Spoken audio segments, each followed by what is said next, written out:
الشيطان الرجيم بسم الله الرحمن الرحيم يا أيها الذين آمنوا لا تتخذوا آباءكم وإخوانكم أولياء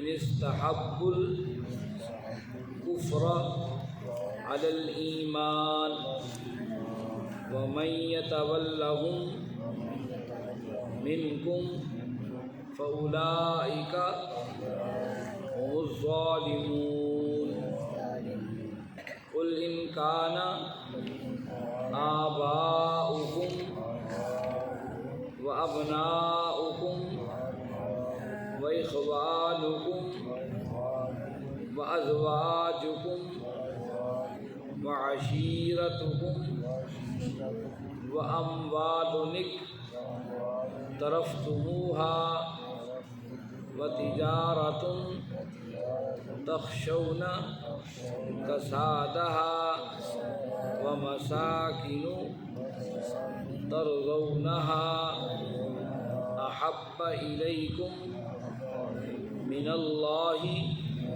ورسوله وجهاد في سبيله فتربصوا حتى يأتي الله بأمره والله لا يهدي القوم الفاسقين لقد نصركم الله في مواطن كثيرة ويوم حنين إذ أعجبتكم كثرتكم فلم تغن عنكم شيئا وضاقت عليكم الأرض بما رحبت ثم وليتم مدبرين صدق اللہ العظیم۔ عزیز ساتھیوں، تمام حمد و ثنا، تعریف و توصیف اس رحیم و کریم رب کے لیے جس کا رحم اور کرم عرض و وسیع ہے۔ اس کے بعد لاکھوں کروڑوں درود و سلام اس نبی مہرباں پر جنہوں نے اللہ رب العزت سے حق کو پا کر ہم تک حق پہنچانے کا حق ادا کر دیا۔ عزیز ساتھیوں، 10واں پارہ ہے، سورۃ التوبہ ہے، اور سورۃ توبہ کی ہم نے 22 آیات پڑھ لی، اور گزشتہ آیات بینات میں ہم یہ پڑھ اور سنائے کہ حاجیوں کو پانی پلانا اور خانہ کعبہ کی خدمت کرنا عرب کے ہاں بہت بڑا اور اعلیٰ اور عرفہ مقام ہے، اور اسلام کے آنے کے بعد بھی اس کی اہمیت برقرار رہی، اور اسلام نے آ کر اس کے حوالے سے کوئی بات نہیں۔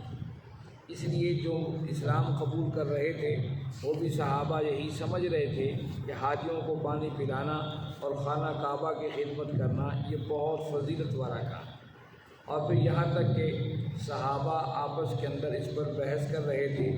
بعض صحابہ اللہ کے نبی صلی اللہ علیہ وسلم کی دعوت اور پیغام سے یہ سمجھے تھے کہ دین کے اندر سب سے بڑی اور اہم بات اللہ کے دین کے غلبے کی جد و جہد ہے، اور بعض صحابہ یہ سمجھے تھے کہ حاجیوں کو پانی پلانا اور خانہ کعبہ خدمت کرنا سب سے اعلیٰ و عرفہ مقام ہے۔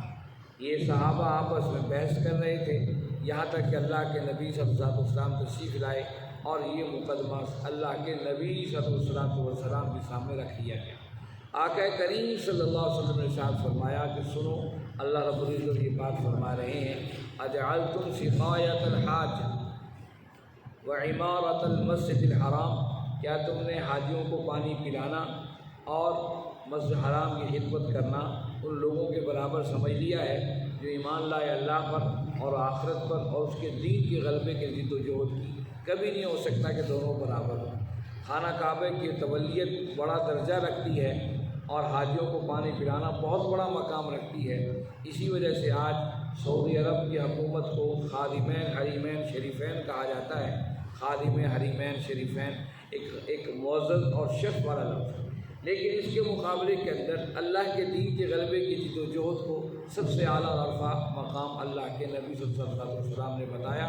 جو اللہ کے دین کے غلبے کی جد و جہد کر رہا ہے اس کا مقام ان سے زیادہ ہے جو حاجیوں کی خدمت کر رہے ہیں، اور ان کے لیے اللہ نے فرمایا کہ خوشخبری سنا دو جنت کی اور ایسی نعمتوں کی جو ہمیشہ ہمیشہ ان کے پاس رہیں گی اور وہ بھی ہمیشہ ہمیشہ رہیں گے۔ اللہ کے ہم کا بڑا درجہ ہے۔ یہ تھی گزشتہ آیات۔ آج کا سبق آیت نمبر 23 سے شروع ہو رہا ہے۔ ان آیات کے اندر اللہ رب العزت نے ایمان بتایا ہے کہ ایمان کیا چیز ہے، ایمان کی کسوٹی کیا ہے۔ ان آیات جو اب ہم آگے پڑھنے لگے ہیں ان میں بتایا کہ مومن کے سامنے ایک ترازو اور پیمانہ رکھ دیا ہے۔ مومن خود اپنا جائزہ لے کہ وہ مومن ہے تو کیسا مومن ہے۔ ان خاص کر یہ جو 23 اور 24ویں آیت ہے یہ ایک ترازو کی حیثیت رکھتی ہیں بندہ مومن کی زندگی۔ آئیے دیکھیے اس میں کیا فرمایا۔ فرمایا اعوذ باللہ من الشیطان الرجیم یا ایھا الذین آمنوا، اے وہ لوگوں جو ایمان لائے ہو، لا تتخذوا آباءکم، نہ بناؤ تم اپنے ماں باپ کو، و اخوانکم، اور اپنے بھائیوں کو، اولیاء دوست، ان استحبوا الکفر علی الایمان، اس بنیاد پر کہ وہ محبت کرتے ہوں کفر کے ساتھ ایمان کے مقابلے میں۔ ومن یتولہم، اور جو ان کو اپنا ولی و سرپرست بنائے گا، منکم تم میں سے، فاولئک هم الظالمون، وہی ظالم۔ انسان کا سب سے قریب ترین رشتہ اس کا باپ اور بھائیوں سے ہوتا ہے، اور عرب کی سرزمین پر باپ اور بھائیوں کی بڑی اہمیت تھی۔ باپ کے نام سے نسل چلا کرتی تھی، اور بھائی وہ لوگ ہوتے تھے جس کے خاطر وہ جان تک دے دیا کرتے تھے۔ اور کسی بھی افراد کے کسی بھی خاندان کے اندر اگر بیٹوں کی تعداد زیادہ ہوتی تھی تو وہ قبیلہ بڑا مضبوط سمجھا جاتا تھا۔ یہاں فرمایا کسی تناظر میں قرآن نے بتایا کہ دیکھو عرب کے معاشرے کے اندر باپ اور بھائیوں کی بڑی اہمیت ہے، لیکن ان کی اہمیت ایمان کے مقابلے میں کوئی نہیں۔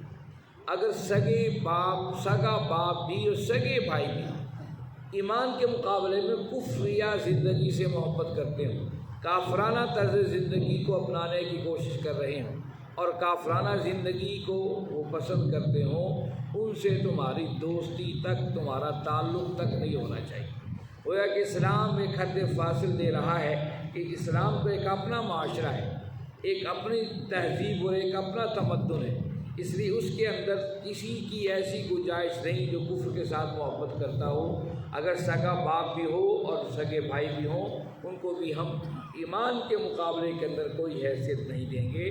تبھی تو مصعب بن عمیر اپنے بھائی کے بندے ہاتھوں کو دیکھتے ہوئے فرمانے لگے، جو ہاتھ تمہارے باندھ رہا ہے یہ میرا بھائی ہے، تم میرے بھائی نہیں ہو۔ اسلام نے یہ تصور دیا، اسی تصور کی بنیاد پر وہ صحابہ کی جماعت اٹھ کے کھڑی ہوئی اور اسی جماعت نے پوری دنیا کی کایا پلٹ کے رکھ دی۔ وہ سمجھتے تھے کہ کسی نے پوچھا تھا صلاح الدین ایوبی سے کہ اسلام کی سرحد کہاں ہے؟ انہوں نے کہا کہ ہر وہ جہاں پر آخری مسلمان بستا ہے وہ اسلام کی سرحد ہے۔ اب اگلی آیت میں فرما قل، کہہ دیجیے ان کان آباؤکم، اگر تمہارے ماں باپ، و ابناؤکم، اور تمہارے بیٹے، و اخوانکم، اور تمہارے بھائی، و ازواجکم، اور تمہاری بیویاں، و عشیرتکم، اور تمہارا خاندان، و اموال اقترفتموها، اور وہ مال جو تم جمع کر کے رکھتے ہو، و تجارتم، وہ تجارتیں، تخشون کسادها، جس کے گھاٹے سے تم ڈرتے ہو، و مساکن ترضونها، اور تمہاری رہائش گاہیں جن پر تم راضی ہوتے ہو، احب الیکم، تمہیں محبوب ہیں، من اللہ، اللہ سے، ورسولہ، اس کے رسول سے، وجہاد فی سبیلہ، اور اس کے دین کے غلبے کی جد و جہد سے، فتربصوا حتی یأتی اللہ بامرہ، فتربصوا، پھر بس انتظار کرو، حتیٰ یہاں تک کہ یأتی اللہ بامرہ، اللہ کا فیصلہ نہ آ جائے، واللہ لا یہدی القوم الفاسقین، اللہ جو ہے رہنمائی نہیں کرتے فاسق قوم کی۔ اس آیت کے اندر اللہ نے پورے دین اسلام کا نچوڑ بتا دیا اور ہر اس چیز کا ذکر کیا جس کے لیے انسان جیتا ہے اور مرتا ہے اور لڑتا ہے۔ یہ 8 چیزیں ہیں، 8 چیزوں کے بارے میں فرمایا کہ دیکھو تمہارے ماں باپ انسان کو بہت پیارے ہوتے ہیں۔ پھر کہا وابناؤکم، تمہارے بیٹے، خاص کر بیٹوں کا تذکرہ کیا، بیٹیاں بھی پیاری ہوتی ہیں، لیکن بیٹے جو ہوتے ہیں وہ بہت زیادہ پیارے ہوتے ہیں، بیٹوں سے انسان بڑا پیار کرتا ہے۔ آج بھی معاشرے میں دیکھ لیجیے، حالانکہ بیٹیاں بھی اللہ کی رحمت ہیں، بیٹیوں کی پیدائش پر بھی مٹھائی تقسیم کرنا چاہیے، لیکن بیٹوں کی خوشی پر زیادہ خوشی کی جاتی ہے، بیٹیوں پر اتنی خوشی نہیں کی جاتی۔ حالانکہ اسلام نے کوئی ایسی چیز رکھی علیحدہ نہیں ہے، لیکن اسلام نے ایک بات کا تذکرہ کیا ہے کہ اس معاشرے کے اندر جہاں قرآن اتر رہا تھا وہاں بیٹوں کو بڑی اہمیت دی جاتی تھی۔ بیٹے کسی کے پاس ہوتے تھے وہ طاقتور بندہ سمجھا جاتا تھا، تو کہا وہ بناکم تمہارے بیٹے، واخوانکم اور تمہارے بھائی، وازواجکم تمہاری بیویاں، وعشیرتکم اور تمہارا خاندان۔ یہاں برادری کی بھی بات کر دی، کیونکہ برادریوں پر انسان کٹ مرتا ہے، لڑ مرتا ہے، اور برادریوں کی خاطر کہتا ہے میری برادری کا یہ معاملہ اور میری برادری کا یہ معاملہ، یہ تمہاری برادریاں۔ واموال اقترفتموها، اور وہ مال تو جو تم جمع کر کے رکھتے ہو، بینکوں میں رکھتے ہو، کہیں جمع کر کے رکھتے ہو کہ ہمارے مشکل وقت میں کام آئے گا۔ وتجارت تخشون کسادها، اور وہ تجارتیں جس کے گھاٹے سے ڈرتے ہو۔ ومساکن ترضون، اور وہ رہائش گاہیں جن پر تم خوب راضی ہوتے ہو۔ ان میں سے جو 8 چیزیں اللہ نے گنوائی، کسی کا انکار نہیں کیا، یہ نہیں کہا کہ چیزیں غلط ہیں، ان سے محبت کرنا غلط ہے، یہ نہیں کہا، ایک پیمانہ بتا دی کہ یہ 8 چیزیں تمہاری اللہ اور اس کے رسول کے مقابل نہ کھڑی ہوں۔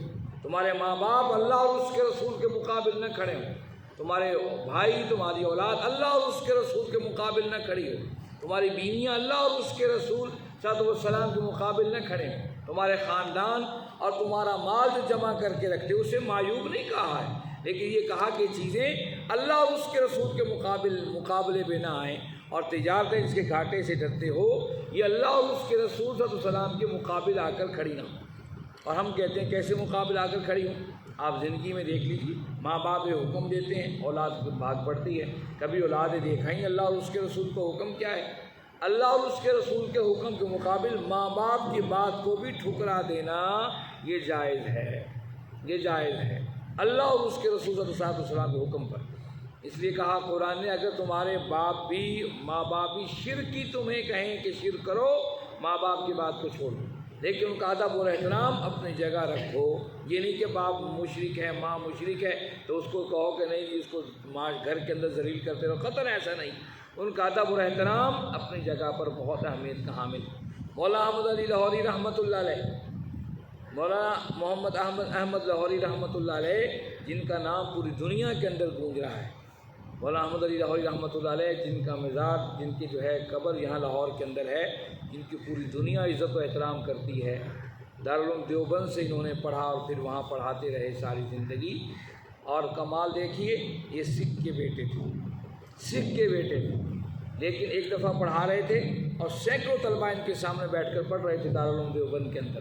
ایک خاتون آئی اور جوتی ان کے ہاتھ میں تھیں اور ان کے سر پر مارنے لگی، کہنے لگی سیکھو سیکھو، ابھی تک یہی بیٹھا ہوا ہے۔ اب بچوں کے لیے تو استاد تھے، شیخ الحدیث تھے، شیخ الحدیث کا لفظ جو مدارس میں پڑھتے ہیں ان کے ہاں بہت بڑا نام ہے، بہت بڑا مقام ہے، ان کی عزت و احترام استاد ادارے کے محتمم اور ادارے کے جو بڑے بڑے روسا ان سے بھی بڑھ کر ہے۔ شیخ الحدیث جو ایک اہم جو ہے مقام ہے مدارس کے اندر جو ہوا کرتا ہے۔ انہوں نے کہا ہمارے استاد کے ساتھ یہ معاملہ، اب وہ بچے اٹھے مارنے کے، بچہ بھاگے کہ خاتون کو روکے، آپ نے منع کر دیا، میں خبردار یہ میری ماں ہیں، جس طرح چاہیں وہ کریں، ان کی اپنی مرضی ہے۔ آپ دیکھیے اتنا بڑا شخص اور سب پہ جوتے کھا رہا ہے، عزتیں اللہ نے کتنی دی ہیں۔ یہ نہیں کہا کہ اگر ماں باپ مشرک ہیں تو پھر گھر میں جوتیوں کے اندر رکھو، قطعاً ایسا نہیں ہے۔ یہ کہا کہ شرک کا حکم دے تو انکاری کر دو، لیکن ان کا ادب، احترام اور مقام وہ اپنی جگہ پر قرار رہے گا۔ اس کے بعد تمہارے بیٹے، بھائی، بیویوں کی خاطر انسان سب کچھ کر ڈالتا ہے، ایک اللہ نے کہا خبردار اللہ اور اس کے رسول کے مقابل ایسا نہیں۔ خاندان، برادری کا بڑا معاملہ ہے، اور ہمارے ہاں برادری ازم بہت بڑا ہے۔ اسلام نے برادری ازم کو تو ٹکڑے ٹکڑے کر دیے، کہا کوئی برادری ازم نہیں ہے اللہ اور اس کے رسول کے احکامات کے مقابل۔ صحابہ نے پوچھے برادری کیا ہے؟ ما شعوب القبائل لتعارف، یہ تو پہچان کے لیے ہے کہ دیکھیے فلاں صاحب جو ہیں احمد ہے، فلاں احمد ہے، 5 احمد ہیں، 6 احمد ہیں، انہیں کیسے پہچانے؟ یہ پتہ لگے کہ فلاں احمد فلاں برادری کا ہے، فلاں احمد فلاں برادری کا ہے، فلاں احمد فلاں برادری کا ہے۔ شعوب القبائل لتعارف، پہچان کے علاوہ کوئی کام برادری کا نہیں ہے کہ برادری کو اپنے دائیں بائیں جو حد بندی قائم کرے، اس سے باہر نہ ہماری شادی بیاہ ہوں گے، اس سے باہر نہ ہمارے مرنا جینا ہوگا۔ قطعاً ایسا نہیں ہے۔ اسلام تو محبتوں کے ساتھ جڑا ہے، بلکہ بتا رہا ہے اگر سب چیزوں کے مقابلے اللہ اور اس کے رسول اور اس کے دین کے غلبے کی جدوجہد پیاری ہے، پھر اللہ کے عذاب کا انتظار کرو۔ پھر کہا وہ تجارت تخشون کسادہ، تجارتوں کے گھاٹے سے انسان فطرتی طور پہ ڈرتا ہے۔ ایک تاجر شخص ہے، اسے پتہ لگ جائے کہ فلاں کام کرنے سے میرے کاروبار کا نقصان ہوگا، اس کے قریب تک نہیں جائے۔ ہاں یہ تم ڈرتے تو ہو گھاٹے سے، لیکن جہاں اللہ اور اس کے رسول کا حکم آ جائے پھر گھاٹے اور نفع نقصان کو مت دیکھو، پھر اٹھ کے کھڑے ہو جاؤ اللہ اور اس کے رسول صلی اللہ علیہ وسلم کے لیے۔ مساکن ترضونہا، بندہ ساری زندگی پیسے جوڑ کر اپنے گھر اور رہائش بڑی خوبصورت بناتا ہے اپنے طرف سے، اتنے اللہ نے اس کو وسائل دیے ہوتے ہیں۔ کہا وہ رہائش گاہیں بھی اگر تمہیں پیاری ہیں، احب الیکم من اللہ ورسول، اللہ اور اس کے رسول سے پیاری ہیں، پھر تم اللہ کے وجہاد فی سبیلی اور اس کے دین کے غلبے کی جدوجہد سے پیاری۔ اب صحابہ اس بات کو سمجھتے تھے۔ اللہ کے نبی صلی اللہ علیہ وسلم مدینے کے بازار سے گزرے، ایک صاحب نے ڈبل منزلہ گھر بنایا ہوا تھا۔ آپ ہماری کس کا گھر ہے؟ صحابہ کہنے لگے یا رسول اللہ یہ فلاں صحابی کا گھر ہے۔ آپ نے دیکھا اور چل پڑے، کوئی بات نہیں۔ وہ صحابی آئے تو ان لوگوں نے بتایا اللہ کے نبی صلی اللہ علیہ وسلم یہاں سے گزرے تھے، نبی کریم صلی اللہ علیہ وسلم، اور تمہارے گھر کی ڈبل منزل کو غور سے دیکھا تھا، کہا تھا کس کا گھر ہے؟ ہم نے بتایا فلاں گھر، بس آپ دیکھتے رہے چل پڑے۔ اب اتنی سی بات تھی، اس صحابی نے کدال اٹھائی، پوری بلڈنگ کو اٹھا دیا، پوری بلڈنگ گرا دی۔ اللہ کے رسول پھر ایک دن گزرے، کہا یہ بلڈنگ کہاں گئی؟ اب اس بار فرمایا میں نے گرا دی۔ آپ نے کیوں گرا دی؟ کہا آپ یہاں سے گزرے تھے اور صحابہ نے مجھے بتایا تھا، آپ نے بڑے غور سے اس کو دیکھا تھا بلڈنگ کو، اور پھر آپ چلے گئے، مجھے لگا کہ آپ کو پسند نہیں ہے، اس لیے میں نے گرا دی۔ پوچھنا بھی گوارا نہیں کیا رسول آپ کو پسند ہے یا کہ نہیں ہے، ایک صحابہ کے منہ سے سنا اور پھر اس کو گرا دیا۔ شاید اللہ کے رسول کو میرا گھر پسند نہیں آیا۔ یہ ہے پسند و ناپسند کو معیار کہ حضرت عباس رضی اللہ عنہ کا گھر کا پرنالہ ہے، اور اس کے پرنالے بارش آتی ہے، مسجد کے سیم کے اندر آتی ہے اور نمازیوں کے کپڑے خراب ہو جاتے ہیں، اور دور ہے عمر ابن خطاب رضی اللہ تعالیٰ عنہ کا، اور لوگوں نے نمازیوں نے شکایت کی عمر یہ دیکھو تو صحیح، پرنالہ مسجد کے اندر لگا ہوا ہے، گھر کے اندر لگا ہوا ہے، مسجد کے ساتھ گھر ہے، اور سارا پانی جو ہے کیچڑ آتا ہے، نمازیوں کے کپڑے خراب ہو جاتے ہیں۔ بڑی بات ہے، ہمارے ہاں ایسا ہو جائے تو ہم تو شاید اس کو جو ہے چوک کے اندر پکڑ کر چاہے جوتے بھی لگائیں، یہ کیا کر رہا ہے؟ اب نے فرمایا اچھا کس کا گھر ہے؟ کہا عباس کا گھر۔ اچھا عباس کدھر ہیں؟ جی وہ کہیں باہر گئے ہوں گے۔ اچھا گرا دو، یہ پرنالہ نکال دو۔ صاحب نے پرنالہ کھینچ کے وہ دے مارا۔ حضرت عباس کہیں گئے ہوئے تھے، واپس آئے، دیکھا پرنالہ نے، پوچھا کیا ہوا؟ کہا عمر صحابہ نے ساتھیوں نے شکایت کی کہ جب پرنالے سے پانی آتا ہے اور اسے مسجد نمازیوں کے کپڑے خراب ہوتے ہیں، تو عمر فاروق میں گرا دوں، ہم نے گرا دوں، کھینچ کے پھینک دیا۔ اچھا اب عباس عمر کے پاس پہنچے، کہا عمر یہ کیا کیا؟ کہا جی میں نے گرا دیا، اس سے نمازیوں کے کپڑے خراب ہو رہے تھے، نماز نہیں ہوتی، کپڑے گندے ہو جاتے ہیں۔ آپ فرمایا عمر جانتے ہو یہ پرنالہ کس نے لگایا؟ جانتے ہو یہ میرے اور آقا کریم صلی اللہ علیہ وسلم نے اپنے ہاتھوں سے فٹ کیا تھا پرنالہ۔ اب عمر کانپ گئے، پہلے تو ڈر تھا نا نمازیوں کے کپڑے خراب ہو، اب عمر کانپ گئے، کہا اچھا حضور نے لگایا تھا؟ ہاں۔ عباس ہاں عمر یہ تیرے اور میرے آقا محمد کریم صلی اللہ علیہ وسلم نے لگایا تھا۔ اب عمر کانپ گئے، تیزی سے آئے، کہا پرنالہ کدھر ڈھونڈو، اور پرنالے کو لیا، کہا عباس میں آپ کے کندھوں پر چڑھ کر اس کو وہیں لگا دیتا ہوں۔ حضرت عباس فرمایا کہ نہیں، پھر عمر فاروق رضی اللہ تعالیٰ نیچے کھڑے ہوئے، عباس ان کے کندھوں پر چڑھے اور پھر اس پرنالے کو فٹ کر دیا۔ یہ 22 لاکھ مربع کا حکمران ہے، یہ شہباز شریف اور فلاں شریف نہیں ہے، یہ تو اسلام کا نظام ہے کہ یہ اللہ کے نبی صلی اللہ علیہ وسلم کے ہاتھوں سے لگا ہوا ہے۔ اب بھول گئے نمازیوں کپڑے خراب ہونا، یہ ڈر ہو گیا کہ حضور نے لگایا تھا، تو یہ کیا معاملہ ہو گیا؟ یہ ہے محبت، یہ ہے وہ ایمانی تصور جو صحابہ کے اندر موجود تھا۔ اور عباس کا بھی کمال دیکھی، انہوں نے صرف جب لگا لیا پرنالہ، کہا عمر اگر یہ پرنالے کی وجہ سے نمازیوں کپڑے خراب ہوتے ہیں، میں اپنا پورا گھر مسجد نبی کو وقف کرتا ہوں، اس کو آپ جیسے چاہیں استعمال کر لیں۔ آپ نے پرنالہ گرانے کا نہیں، پورا گھر ہی حوالے کر دیا، یہ لیجیے پورا گھر۔ یہ تصور ہے، یہ تصور ہے ان محبتوں کا جو صحابہ کے دلوں کو دماغ میں سرایت کی ہوئی تھی۔ انہی محبتوں کو بنیاد پر دیکھ لیجیے آج پورے عالم اسلام کے اندر وہی علاقے کامیاب و کامران اور فتوحات کے ساتھ جن کو صحابہ نے اپنے دور کے اندر فتح کیا تھا، بعد کے مفتوح علاقے موجود تو ہیں، لیکن جو اکثریت علاقہ وہی ہے جنہیں مسلمان اور مسلم تصور کیا جاتا ہے عالمی دنیا کے اندر، جو صحابہ اس دور میں فتوحات کی۔ تو یہ چیز ہے محبتیں، کہا یہ ساری چیزیں اللہ اور اس کے رسول سے وجہاد فی سبیلی اور اس کے دین کے غلبے کی جدوجہد سے پیاری ہیں۔ فتربصوا حتی یأتی اللہ بکم، پھر انتظار کرو اللہ کے عذاب کا۔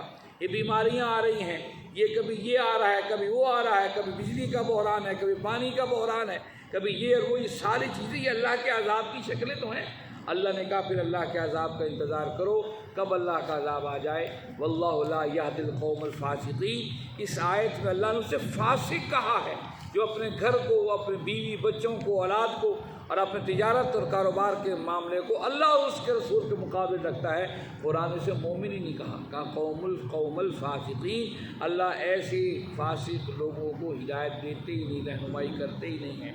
اس لیے ان محبتوں کو چھوڑ کر اللہ اور اس کے رسول کی محبت کو اپنی زندگی میں غالب کرنا پڑے گا۔ اگلی آیت بڑی اہمیت کی حامل ہے جو میں نے پڑھی تھی، لیکن وقت کی کمی کی وجہ سے اسے میں نہیں کر رہا تشریح، یہ بڑی اہمیت کی حامل ہے۔ انشاءاللہ ہم اس کا کل تذکرہ کریں گے۔ اس کے پیچھے ایک اہم واقعہ ہے، وہ واقعہ کا جاننا اور اس کی جزیات کو جاننا بڑا ضروری ہے۔ اللہ رب العزت سے دعا ہے اللہ رب العزت آپ اور ہم سب کو سمجھنے اور اس پر عمل کرنے کی توفیق عطا فرمائے۔ وآخر دعوانا الحمد للہ رب العالمین والصلاۃ والسلام علی سیدنا